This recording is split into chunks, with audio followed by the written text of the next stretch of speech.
Book 1 of the Remembrance of Earth's Past trilogy, The Three-Body Problem, on its own, is fit to be read. On its own, it's not one of the books I'm most prolific in recommending to a general audience. On its own, it's a good read that gets high marks for originality and strength of concept. Hi, I'm Michael Leverts, and you're watching Fit to be Read.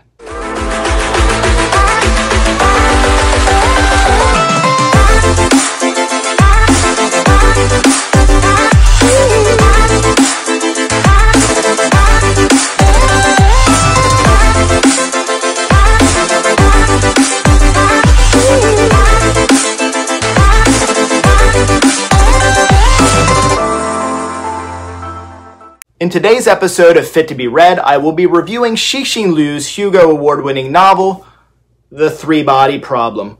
Most unfortunate about it not being an absolute amazing book is that it takes a little work to recommend the amazing trilogy because you have to trust that the sequels are amazing.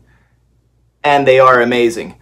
I previously reviewed The Three-Body Problem on this channel, but I didn't do so spoiler-free. So for this episode, I'll discuss The Three-Body Problem spoiler-free and make suggestions for reading the entire trilogy. The strength of this trilogy are the two sequels. I've filmed reviews for both of those as well, and you can find those on my channel. For this episode, we'll stick to just the original, spoiler-free, at first. I'll give fair warning when spoilers are about to present. One of my favorite things about this book is the initial setting of China during the Cultural Revolution. I was so intrigued by it that I started reading more about that time in history. I was really curious to find out more. And I especially loved a short book that was recommended to me by a friend, and that book was Balzac and the Little Chinese Seamstress. It was one of my few non-science fiction reads last year, and there's also a review for that charming novella on my channel, so all the more reason to subscribe. So go ahead, click the subscribe button. You might as well click the notification bell, then you'll know when I release new videos. The Three-Body Problem by Cixin Liu is heavy on science, scientific theory, and math and physics. The novel begins with a Chinese astrophysicist accomplishing first contact across the universe with an alien race. Early in the book, we have a lot of focus on the search for extraterrestrial life, and towards the end, we start to consider if it's a good idea to scream, "Hello," if we find it. The alien race in this book, the Trilogies, we learn through a parallel storyline, are dealing with a complex crisis regarding unpredictable periods of calm and chaos on their world. This is created by the presence and threat of multiple suns, hence the title, The Three-Body Problem, and hence the heavy load of physics and mathematic considerations. This story by Chinese author Cixin Liu, translated to English, clearly explains the mathematical concepts in a way that we're not left behind, and it engages us in the story. In ways I don't think I can articulate or even access properly, it's clear to me that Cixin, being a Chinese author with a different writing style and from a different culture than I am or that I'm accustomed to, makes for a very enjoyable and unique reading experience. It's very refreshing. We additionally get a bit of a dive into nanotechnology in the book, and by the end of the book, we do edge up to the line of going off the rails with some quantum theory and multi-dimensional space experiments. Selected scientists on Earth are exposed to the dilemma of the three-body problem as they have a means to participate in examining it via a virtual reality type of simulation game. While this was not my favorite part of the story, it certainly falls into the unique and original category. And I do have to believe that there's probably readers out there that are going to really like that, or folks who have read it who really love that part of the story. It is really creative and it's really unique. Easily the least exciting part of the book is the lack of interesting and developed characters. This contributes at times to the writing feeling a bit lifeless. This just isn't a book you read for interesting character and great dialogue. Three-Body Problem is a very satisfying and complete read. Though a final resolution does not occur, the book can stand on its own as a complete story. What makes this Hugo Award-winning novel fit to be read, and oh yeah, it's fit to be read, is the interesting, believable, and not believable science, a unique, non-traditional, non-Western prose, and the philosophical tinkering regarding the search for extraterrestrial life. The sequel, The Dark Forest, is, to me, a top 5 science fiction novel, mostly because of its power to affect how we, or at least I, think about the universe and potential discovery of other life in the universe. How I think about the universe is forever impacted by the Dark Forest, without a doubt. In the finale, Death's End, Cixin gives us an epic universe-spanning, multi-dimensional spanning phenomenon of a book. While Dark Forest is the best of the trilogy, Death's End is absolutely the most epic. It is unbelievable in its ideas, its scope, and ingenuity. As promised, I will now sound the alarms that I will be including spoilers as I tell you my 5 selected likes and 5 selected dislikes for the 3-body problem. Boop, boop, boop, boop. I'm satisfied with this guy, so take it away, 5 months ago, me. My first like is the setting that this novel is set in. This is in 1960, the Cultural Revolution in China. This is an era of history I did not know a lot about, and as is the mark of any good book, if it makes you go and look in other books, or as it were in my case, to go online and look and find more information about the Cultural Revolution of China, that's a mark in its favor. I didn't know a whole lot about this time period, but I did feel like I learned a little bit about it in this non-fiction book. That is a strength of the book. The setting with Ye Wenji and her father being tortured for his scientific teachings, and how that didn't fit in with the revolution and the anti-capitalistic feel of the time. I really like that about this story. I can't articulate how, but I could tell I was reading a book that was written by somebody who was from a different culture. My first dislike, however, is that I found the first 150 pages of this book really boring. There was a lot of discussion of science that I generally like and accept in science fiction. I just found that the discussion of nanotech and the introduction of it in the story was just really not that interesting. The virtual trisolaran world is just also not that interesting. I thought it was a really good idea, and it was clever, it was neat, it was original, and I think it's really worth acknowledging that. I just don't feel like I got pulled into it initially. The characters of Einstein and King Zhao, Copernicus, Galileo, that was all kind of fun and neat, but I don't feel like it matched what I feel the Trisolarans would be trying to tell us or communicate with us, or building this ETO or Adventist movement. And in that same vein, there were a lot of other big ideas that were introduced, and I liked that, but some of them had nuance and a lot of context, but it was uneven in that others did not. My second like is this very cool aspect of the ETO and the Adventists. Often in Earth Attacks stories, we're really caught up in the how are we all going to rally together and defeat the aliens and defeat this menace, and we're going to come up with something really exceptional and inventive, and the human race is going to pull together, and even though we're the underdog and we're against all odds, we're just going to hammer them and we're going to be victorious in the end. This focus on the ETO and the Adventists is this idea of there may be people that are going to welcome the conquerors to come in and say, hey, you did a terrible job with humanity, we're going to do better, and they're along for the ride. And then obviously a smaller faction represented by the Adventists that says, you know what, we've done such a terrible job, we deserve to be annihilated. I don't subscribe to that mentality of that faction, but it's interesting to see that, this idea that, you know, the Trisolarans will be better stewards of this earth, or we've had our chance and we've failed. It gives an interesting dynamic to the story, and I'm glad that it's included and given a lot of play. And it becomes a pretty important element of this first book, and also into the sequel as well. Like number 3, the book makes it interesting to think about SETI and discusses this idea of what they call the saltatory mode, rapidly applied technology that can come from a giant leap that's come from the search for extraterrestrial life. It's this idea of, for example, let's say China, because they've invested a lot in the search for extraterrestrial intelligence, they're the first ones to make contact, and maybe they're given some sort of technology They don't have to go through the natural competition with, say, the United States and the Soviet Union to see who's going to get to point A or point B first and have the greater weapons of war or advances in applied technology in biology or physics or what have you. Think about if you meet extraterrestrial life and the Chinese can get ray guns or some other kind of gigantic technology that would take us decades or centuries to come up with, and we've just leapfrogged everybody. This could be a really huge game changer. The book dwelling on this, it gives a lot of food for thought in this regard, and that's what good science fiction should do. That's my third like. Dislike number 2. Whereas the style of presenting abstracts and classified official documents through a full chapter is a very cool stylistic approach, seemingly elevating the sophistication of the text, certain parts work to dumb it down a bit.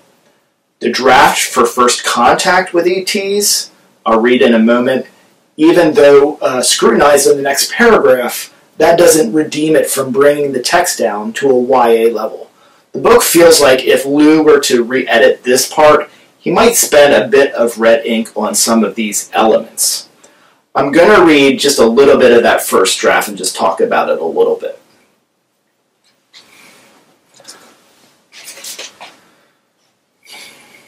Alright, so this is towards the end. Human societies are working hard to resolve the difficulties and problems they face, striving to create a better future for Earth's civilization. The country that sent this message is engaged in this effort. We are dedicated to building an ideal society where the labor and value of every member of the human race are fully respected, where everyone's material and spiritual needs are fully met so that civilization on Earth may become more perfect.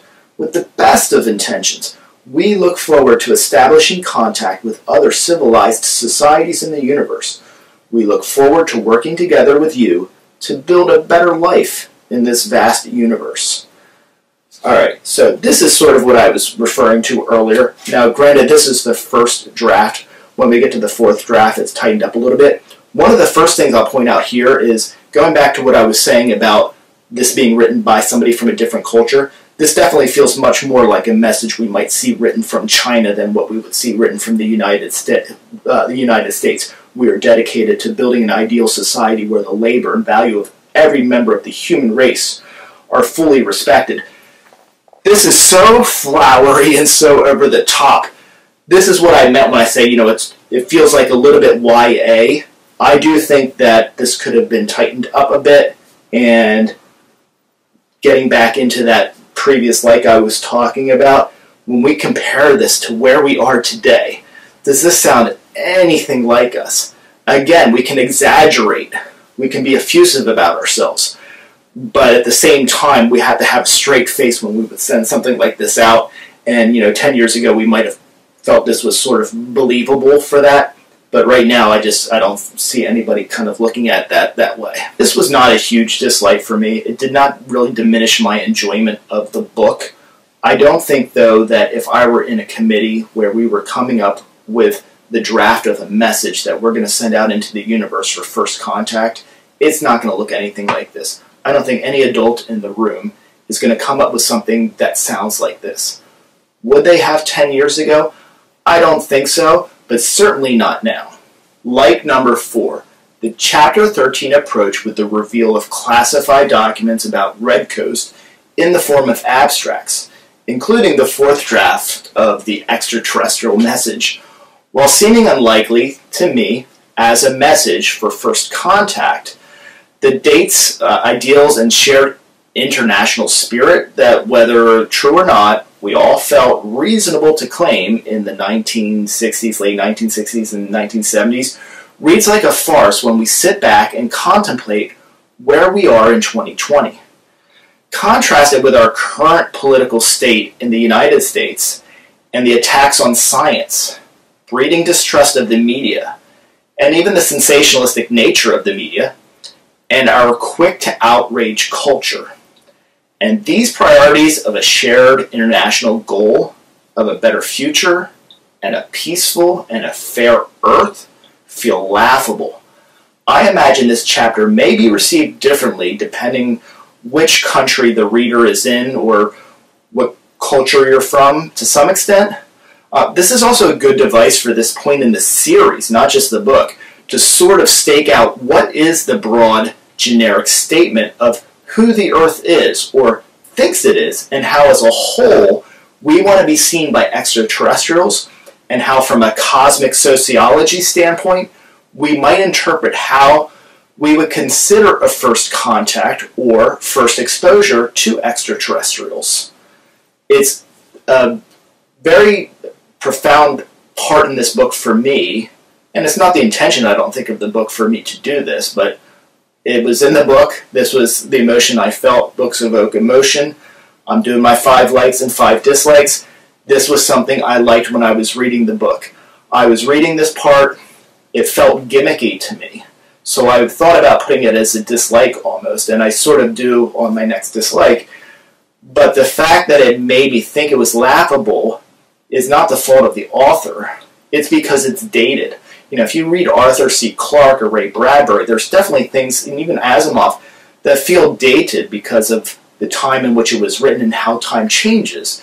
You know, think about Asimov, everybody's smoking in every other scene. It just feels out of place when you read it now. The books are still amazing, and the stories are still great, and Asimov is still the king of science fiction. But things get dated. This is a different thing we're talking about. In the course of, I don't know, what is it, 5 or 10 years since this book is written, so much has dramatically changed just in this little concept of who are we as a planet, what kind of message could we, you know, obviously we're going to embellish and make ourselves sound great, and we want a nice positive message of unity out there, but how does it sound to us when we read these things that were written? You know, 10 years ago we could have read this chapter and this, you know, flowery message of how we're one Earth and all the great things about us and how we're trying, and, you know, it's believable, and we've seen that and we can get behind it.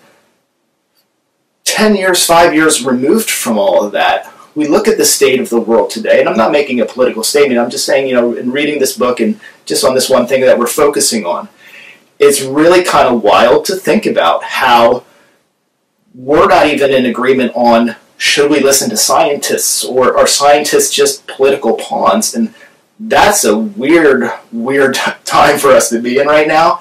And just reading this chapter really made me sit back and reflect on that. And I was actually taking the notes about this like when I was having those thoughts. So I wanted to share those here. Dislike number 3, Wang Miao was an underwhelming character. He was presented as somebody who was going to be maybe the main character in the book. Maybe he was the main character in the book. So much time was spent on talking about him and talking about nanotech. And the weight of that investment in the discussion and the introduction of nanotech in this story does not equal the mass of that final event of the nanotech net slicing through Mike Evans and his yacht. That payoff, or that big moment, was not really equal, again, to all the time that was spent discussing nanotech. It was a little interesting when we were seeing the numbers appear on his eyes, and it was a countdown and the camera. That was a fun chapter, a fun few pages, but it didn't go anywhere else for me. Like number 5, the human supercomputer of 30 million. And as the 30 million men of the motherboard floated away, the markings they left, archaeological site that will confuse the next 3-body civilization on the future. Sticking with the virtual world, it's sort of interesting, the imagination of the 3 suns and the act of hydrating and dehydrating. More exciting than the actual visual is how this fits into the greater series as a focal point for a society with almost no significant technology, and the trend towards advancement to then technological superiority. Whereas the characters may be flat with no substance and no growth or changes, the broad progression of the Trisolarans from the beginning of the first book to the end of the second book is profound. And if you could count the total of Trisolarans as a character, that is a well-developed character. The three-body virtual world was really interesting, and that did have its interesting moments. To me, it had its flaws, as I mentioned earlier in this video, but it really was neat that you could visualize these kind of like husks of people that were like being dehydrated. And then, you know, when the chaotic era was over, they were rehydrated again. I like that I can read something that's so unique and interesting like that, but I can have such a clear and vivid picture of it. And this book did a really good job of that. I know I mentioned the second book. I'm going to try not to do that too much in this video, but I think it's important to mention in this particular like. Definitely dislike number 4 for me is Your Bugs. Seems so tacky and pedestrian compared to the advanced society and scientific marvel we were just exposed to, that it doesn't fit that the Trisolarans would have that be their big threatening speech. While it matches a little nicely with the symbolism of an ant that's walking through a tombstone engraving around in the sequel, that's not a spoiler, it seems like a line you'd hear in a YA sci-fi or in a bad sci-fi movie like Starship Troopers. Your Bugs. It just doesn't fit this book at all. So that's easily my 4th dislike. My final dislike. This book needs its sequel. It's still a good book. It's just not a great book. Without the second book, this is memorable because, yes, it is very original. The dilemma of the 3 stars. And because of the elements of the Cultural Revolution, and then making a first contact and some interesting, unique stuff with a virtual world where the extraterrestrials are represented by avatars of Einstein, Copernicus, Aristotle, King Zhao, Galileo, and others, which just didn't really do it for me.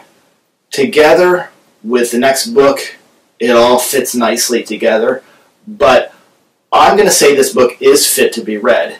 If I never read the sequel, I would have enjoyed this book, and I think it stands on its own in the regard of new ideas introduced, really great and clever writing style, and just all around being a really good story and giving you a lot of things to think about. But it becomes a much better story because of what comes next. Thank you for watching my video. Please like and subscribe, and please be on the lookout for new reviews from me. One of my favorite things about this book is the initial setting of China during the Cultural Revolution. It was so intriguing that I started to read more about that time in history, and I especially loved a short book that was recommended to me by a friend. That book was Balzac and the Little Chinese Seamstress by Cixin. It was one of my few non-science fiction book reads last year. There's also a review for that charming novella on my channel, so all the more reason to take a second, click the subscribe button, and while you're at it, click the notification bell. Click those buttons, click that bell. The Three-Body Problem by Cixin Liu is heavy on science, scientific theory, and math and physics. The novel begins with a Chinese astrophysicist accomplishing first contact across the universe with an alien race. Early in the book, we have a lot of focus on the search for extraterrestrial life, and towards the end, we start to consider if it's a good idea to scream hello